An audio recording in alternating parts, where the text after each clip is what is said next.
Pas një nate me shi të rrëmbyeshëm që u duk se do të glabëronte çdo gjë që do i dilte përpara, situata sot në qytetin e Tiranës paraqitet e stabilizuar. Rreshtet e një nate më parë shkaktuan probleme serioze në rrugë, shtëpi dhe biznese. Kjo situatë mlodhi shtabin e emergjencave të Bashkisë së Tiranës, ku përcaktuan detyrat për të gjitha ndërmarrjet dhe policin bashkiake.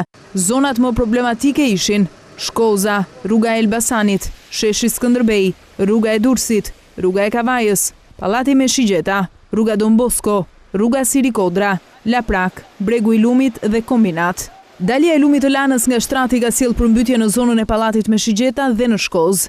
Prezencë ujë ka pasur në qindra shtëpi dhe biznese, duke shkaktuar dëme të shumta në materiale.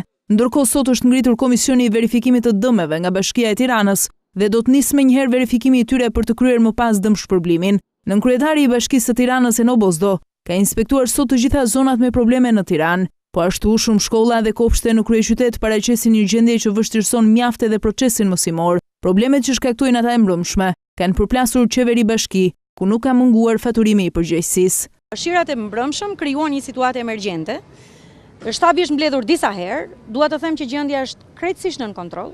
Sot ndodhemi në shkollën Sabaudin Gorbrani, është një ndër shkollat problematike, në fakt është pezulluar mësimi për sot, është çështje sigurie më shumë se asgjë tjetër. Ka disa shkolla ku ka probleme të vogla, palestrat që janë me ujë apo katet e sipërme që kanë pikuar tarracat.